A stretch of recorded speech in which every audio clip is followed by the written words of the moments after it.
You have no idea how these things are carried out. Craig, by your 10,000s are dropping in. The Alan Ladd was the face of millions of magazines, the star of Shane, and Hollywood's golden boy. He was the world's most popular male actor by 1954. Then something went wrong. He began attending shows intoxicated. The scripts stopped coming, and his expression transformed. Get up, you jailbird, please. You are a murderer. Get up and demonstrate normalcy for me. Neighbors heard a gunshot coming from his home one evening in 1962.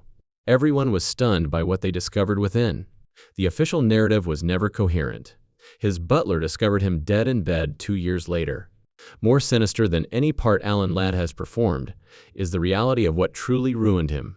On September 3, 1913, Alan Ladd was born in Hot Springs, Arkansas. Raleigh, his mother, had emigrated from England in search of a better life. However, she ended up in extreme poverty rather than finding solace. To make ends meet, she took on menial, grueling jobs. Life was difficult, even before Alan was born. It didn't get any easier when he got there. He was the only child they had, and he was surrounded by conflict from the beginning. Alan saw something that no child should see when he was only 4 years old. In front of him, his father unexpectedly passed away from a heart attack. He never forgot that moment. What little stability they had was shattered. Alan and his mother fell farther into poverty as a result of their lack of money. She took any job she could find, even if it was unhealthy. Alan felt the weight of the world on his shoulders because he was still so young. The situation worsened a year later. Alan unintentionally set their apartment building on fire while he was playing with matches. The fire quickly spread. After grabbing him, his mother fled. Everything was lost for them. Nothing, no savings, no house. He carried the guilt with him. They were thrown into complete instability by that one instant. They started to wander, never staying put for very long, and made do with whatever job they could find. They eventually began to head west, in the hopes that California would improve. No, it wasn't. The journey was arduous and drawn out. They were frequently hungry. Due to years of malnourishment, Alan appeared even younger than he actually was. He was referred to as little. It became stuck. Unlike other guys, he was not given the opportunity to develop his strength. But he continued on despite the taunting. Alan had a job by the age of 8. He swept store floors, delivered newspapers, and harvested fruit. Each coin was useful. He worked while other children played. Games and fun had no place in his existence. He learned fortitude from these difficult years. He discovered how to persevere despite his hunger and fatigue. At only 49, he was the tiniest boy in the class when he arrived at North Hollywood High School in 1930. However, he joined the diving and swimming teams because he wanted to get stronger. In order to gain muscle, he also worked carrying produce. His body transformed with time. He became a local champion after putting in a lot of training. He was talented enough to dream of the 1932 Olympics at the age of 17. However, he struck his head during a dive and fainted. Then he was held back by terror. He gave up playing the sport. He still had something even though he had put forth a lot of effort. Show respect. People saw more than minuscule for the first time. During his last year, he made a new attempt. He was cast in The Mikado after joining the drama club. He stole the show in his role as Coco. After spotting him, a Universal Pictures talent scout made a contract offer. It might have been the respite he needed. He signed with the studio in August 1933. Tyrone Power and other up-and-coming talents also signed, but it was short-lived. 6 months later, Alan was dropped. He was too blonde and too short to be a lead, they argued. He was crushed, yet he continued. Alan remained persistent. He continued to pursue the ambition while taking acting classes. Meanwhile, school continued to drag on. Everything had been delayed by his turbulent childhood. He was 20 when he eventually received his diploma in February 1934. The majority of his peers were either 17 or 18. At that time, he was only 5. However, he had survived. He had endured rejection, poverty, death, and fire. He attempted to launch a business after graduating. Using the moniker he had detested throughout his life, he started a burger joint called Tiny's Patio. He placed it up across from his former high school after borrowing $150. His family was still having difficulties, so he hoped it might help. Although his mother had started drinking excessively and his stepfather was ill, the store flopped within a year. The competition was too fierce, and the economics was too tough. He had nothing again. Relentlessly, Alan accepted a position with Warner Brothers. As a grip, he lifted tools and constructed sets while working behind the scenes. Although it was difficult work, he saw it as a gateway to the movie industry. He worked in silence for 2 years in the hopes that someone would notice. Then catastrophe struck once more one day. He suffered severe injuries after falling off a scaffold. He almost died. He was forced to resign. He was mentally and physically reminded of his previous diving injury by the fall. He continued, nevertheless, even after that. He enrolled in Ben Bard's acting school and saved what little money he had left. Although it wasn't a seamless transition, it was a turning moment. He had previously received instruction from Ben Bard while he was employed by Universal. Although he told Ladd the harsh reality, he enjoyed the way he looked. He sounded weak on video because his voice was so high. He also said that Ladd's poor teeth made him difficult to understand, and that he required dentures. Most people would be crushed by that critique, but Ladd took it seriously. He corrected his teeth and concentrated on deepening his voice. Later, that silky, deep voice would become his trademark. In 1936, however, things changed. He was hired by the Los Angeles radio station KFWB. He was the only full-time radio actor they employed. Up to 20 shows a week, often 3 or 4 in a single day, were his job. He constantly changed personas, moods, and tones as a result of that grind, which made him perfect his voice. His greatest weakness became his greatest strength as a result. People began to notice him because of that voice, which was originally deemed excessively high. He married Marjorie Mage Harold, his high school love, in the same year. However, they were not even able to afford to live together. For some time, they remained apart, and it was only because a friend provided them a modest flat to share that they were able to move in together. Alan Ladd Jr., their son, was born in 1937. But happiness soon gave way to heartache. Raleigh, Ladd's mother, had taken up residence with them. She was drunk, psychologically ill, and broke. She said she wanted to buy something from the store and begged Ladd for money on November 29, 1937. Presuming she would purchase more alcohol, he gave her the cash. Rather, she purchased ant poison made of arsenic. Ladd watched her die helplessly as she got into the back seat of his car and drank it.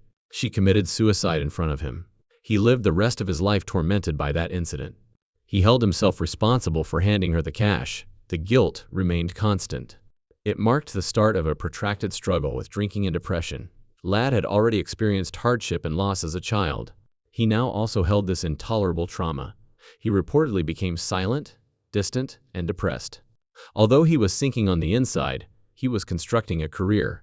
Prior to all of this, he had been signed by Universal Pictures in 1933 as one of their finds. The studio had the authority to fire any of them at any time, because they were young performers with promise. 6 months later, they let Ladd go. He was too short and too blonde, they argued, to be a celebrity. He wasn't by himself. Tyrone Power was dropped along with every other discovery. However, the rejection was deeply hurtful. In an image-obsessed community, Ladd's height, which ranged from 5'5", was a deal-breaker. He persisted. He continued to play supporting parts in order to get by. He portrayed a faceless reporter in Citizen Kane, 1941, and an extra in Once in a Lifetime, 1932. His name was unknown. Though always in the background, he made appearances in movies including Tom Brown of Culver, The Green Hornet, and Pigkin Parade. He appeared to be invisible. Something changed once his mother passed away. He first encountered Sue Carroll, a former actress who was now a talent agent, in the beginning of 1939. She had faith in him. She assisted him in landing assignments. She provided him with the support he was never given, as well as guidance and protection. Not only did she serve as his agent, but she also became a constant in his life. Much like a mother he had lost, they became closer. Ladd and MIJ got divorced in July 1941. He married Sue Carroll in Mexico City on March 15, 1942. She was not merely a wife. She became the cornerstone of both his career and personal life. She gave him a sense of security, concentration, and affection. His career at last started to take off with her at his side. Alan Ladd was barely making it in Hollywood by the end of 1941. He was still unseen after over a decade of playing nameless characters and extras, including a brief cameo in Citizen Kane. However, when Paramount put him to the test for this Gun for Hire, everything changed. Raven, a hitman with lethal hands and a lifeless gaze, played the part. Ladd wasn't initially selected. DeForest Kelley and Robert Preston had been considered by the studio. However, they saw something different when Ladd arrived for the screen test, with his black-dyed blonde hair and a calm, icy expression. Frank Tuttle, the director, lobbied for him. The studio paid attention. He received fourth billing. The words and introduction were followed by his name. However, he was no longer merely a supporting role by the end of production. To give him greater screen time, the studio changed some scenes. He had a magnetic quality. He was already signed by Paramount to star in The Glass Key before the movie was ever released. One thing was implied by that. No longer was Alan Ladd invisible. They darkened Ladd to make Raven seem plausible. He turned his blonde hair jet black. He didn't speak louder. He didn't grin. He didn't move much. However, his silence was significant. Raven was a murderer. He did, however, feed stray cats. He kept the innocent safe. Despite his villainous appearance, he felt like a broken person on the inside. The contrast, the agony, and the violence resonated. A new type of character was presented to viewers. Not a hero, not a monster, but a man with deep-seated traumas. That function produced the chilly angel killer pattern. For decades, Ladd's subdued approach would reverberate throughout noir cinema. Robert Mitchum received it. In Lost Samurai, it influenced Alain Delon. Ladd was the first to cause that icy, sad hush. In May 1942, the movie debuted in theaters. On a $500,000 budget, it blew apart. The amount it made ranged from $1 million to $12 million. During the war, that kind of success was enormous. The article wasn't the only thing being watched. Alongside Veronica Lake, they were keeping a close eye on Ladd.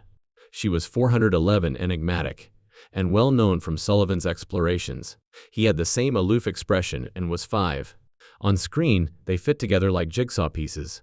The audiences were captivated. Paramount was aware of it. Thus they repeatedly paired them. The Blue Dahlia, The Glass Key, and more. Collectively, they contributed to the development of cinema noir. You could feel the tension, the characters were broken, and the lighting was cool. It wasn't a coincidence. The Ladd Lake effect was that. Alan Ladd became more than just a movie star. He turned become a magazine salesman. For a male in the 1940s, that was uncommon. It was even spoken out by publisher Albert Delacourt. Alan Ladd was a magazine salesman. His picture appeared everywhere. All of the fan publications, Modern Screen and Photoplay. Individuals wanted to own a piece of him, not simply watch him. His contract reportedly demanded at least one shirtless moment per movie. It was half marketing, half jest. He was the most well-liked male movie star worldwide by 1954, according to Photoplay. Alan Ladd was already a rising celebrity before the start of World War II. However, he encountered an odd obstacle. Rather than immediately entering uniform like many of his friends, he received a 4F rating from the draft board, after doctors determined that his ongoing gastrointestinal issues rendered him unsuitable for duty. He would not be sent to war because of that classification. However, 4F came with a silent humiliation for a well-known performer, at a time when patriotism was paramount. Heroes were supposed to serve, according to fans. Stars were expected by the studios to lead by example. It did not, however, diminish his popularity. Re-releasing his earlier pictures with his name in larger letters, Paramount doubled down. He was receiving about 20,000 fan letters every week at his height. His ascent was even likened by the New York Times to the craze that surrounded silent cinema star Rudolph Valentino. However, the draft board had a change of heart. Ladd was officially ordered to duty on January 19, 1943. His 4F designation was suddenly revoked, and his studio projects were either recast or placed on hold. Hollywood was forced to wait. His fans did the same. Ladd was assigned to the 1st Motion Film Unit after enlisting in the U.S. Army Air Forces. He was eventually assigned to Washington's Walla Walla Army Air Base. He worked in cinema, not combat. His team created propaganda and training films for the armed forces. However, Ladd did not shy away from civic service, even as a soldier. He continued to appear, such as in March 1943 at the Oscars. He also starred in the Letter from a Friend trailer for the War Loan campaign. But his previous health problems returned with a bang. He was admitted to a Santa Barbara hospital in October of that year. He was unable to play due to stomach issues made worse by the sickness. He was released from the service on October 28, 1943, due to medical reasons. He had been in uniform for less than a year. Fans were still waiting for him when he arrived to Hollywood. He was the 15th most popular movie star in America by December. That momentum continued to build. Although Ladd and Veronica Lake had previously made headlines in This Gun for Hire, their on-screen relationship was cemented in 1942 with The Glass Key. He portrayed Ed Beaumont, a fixer in the murky world of politics. Fans couldn't get enough of it since it was intense, gritty, and gloomy. The Blue Dahlia, a somber thriller written by Raymond Chandler, was another hit for Ladd and Lake in 1946. Ladd portrayed Johnny Morrison in it, a returned soldier who gets sucked into a murder investigation. Post-war audiences found the character's trauma and moral dilemma to be authentic. Ladd became one of the defining characters of the time, and their three noir flicks helped define the genre as a whole. 2 years before To the Mast, that is, it was a sprawling maritime epic that was released in 1946 and was based on the book of Richard Henry Dana Jr. The movie earned almost $4 million at the box office, despite costing about $2 million to produce. In the middle of the 1940s, that kind of return was enormous. A pampered young man who grew up quickly on a cruel sailing journey was the subject of the story. After the war, audiences were able to relate to its touches on mutiny, adversity, and personal development. The movie was among the year's top 10 hits. It also showed that Ladd was more than just a noir star. He was also capable of carrying large dramatic films. He was formerly one of Hollywood's biggest earners by 1947. Out of all the box office stars that year, he came in at number 10. It wasn't an isolated incident. He returned even better in 1953, finishing 4th, and managed to hold on to 6th position in 1954. Consistent success like that was uncommon. Giants like John Wayne and Gary Cooper shared that space with him. Ladd had created a special place that was silent but memorable, tough but vulnerable. People gathered to watch him, whether he was riding a horse or wearing a beautiful suit. Then, however, his career took an odd hiatus. He finished filming Shane, a new Western, in July 1951. It ought to have been a significant release. Rather, Paramount put it on hold. For almost 2 years, it remained hidden. The studio reportedly questioned Ladd's diminishing star power. Others think that during contract negotiations, they were attempting to exert pressure on him. They even contemplated selling the movie to Howard Hughes at one point. However, after they screened the final result, everything was different. On April 23, 1953, Shane made its theatrical debut at Radio City Music Hall. Furthermore, it was a sensation rather than merely a hit. In its first year, the film sold over $33 million tickets in North America, earning $20 million. It was one among 1953's top 5 box office hits. Critics also praised it. It won Outstanding Cinematography and was nominated for 6 Academy Awards. It was named the 3rd greatest Western of all time by the American Film Institute years later. In it, Ladd portrayed a quiet gunfighter, troubled by his history, who was compelled to pick up his weapons again, despite his best efforts to put bloodshed behind him. The reluctant hero in Westerns was born out of his performance. One of the most famous movie endings is the one in which Shane rides off while little Joey cries after him. It was a full return. He was ranked alongside Marilyn Monroe as the most popular male star by Photoplay in 1953. He took home the Golden Globe for World Film Favorite Male the following year. In 1954, Grauman's Chinese Theater placed his footprints and hands in cement. Finally, he was immortal, not simply renowned once more. Alan Ladd had been in the security of Paramount Studios for years. It was more than simply his workplace. That's where he felt safe. The studio had become the universe for a man who had been uneasy and unwelcome as a child. However, that world fell apart in the early 1950s. He eventually left after conflicts over roles and money, such as when Paramount suspended and replaced him in 1945, because he demanded better salary. On the surface, he claimed it was for the future of his kids. However, everything in his life started to fall apart the moment he departed. The safety net has vanished. Now that he was exposed to the mayhem of Hollywood, his already fragile confidence started to crumble. Stars like Ladd were being pushed aside as the industry underwent rapid change. He sensed it immediately. The initial fracture in a far deeper breakdown was what was meant to be a commercial choice for long-term stability. The lad's drinking got worse as the roles dried up. He had fought the bottle all his life. He had been plagued by his mother's alcoholism and suicide for years, but now it overwhelmed him. Fewer screenplays were sent to him, and the ones that were frequently awful. He turned down big-budget movies like The Sons of Katie Elder, which starred John Wayne, and Giant, which starred James Dean. He regretted it constantly. He had trouble falling asleep. He also became dependent on sleeping drugs. He had a different body by the late 1950s. He appeared weary, disoriented, and bloated. The formerly cordial press started to note how much his appearance had diminished. Things reached a terrible climax in 1962. Ladd had been shot in the chest when he was discovered. Although he lived, his assertion that it was an accident was not widely accepted. He passed away 2 years later. He was only 50. He had not, however, given up without making an effort to change who he was. Ladd started Jaguar Productions in 1954. It was his chance to become independent. He desired to be in charge of the stories he told. Drumbeat, his debut feature under Jaguar, did well at the box office. Jaguar and Warner Brothers agreed to make 10 movies in 3 years. Ladd would star in 6. It appeared promising on paper. His movies typically made $3.5 million, although they cost between $800,000 and $1 million each. It wasn't the comeback he needed, but it was excellent money. And despite his best efforts, he was unable to recreate the enchantment of his previous work. He once claimed that money wasn't the main issue, it was the narrative. Without the correct one, everything else collapsed. Unfortunately, viewers didn't connect with the majority of the stories he chose. His anxieties were exacerbated by the pressure to perform and produce. The drinking continued. Things worsened. Despite being a star, Ladd had always been incredibly insecure.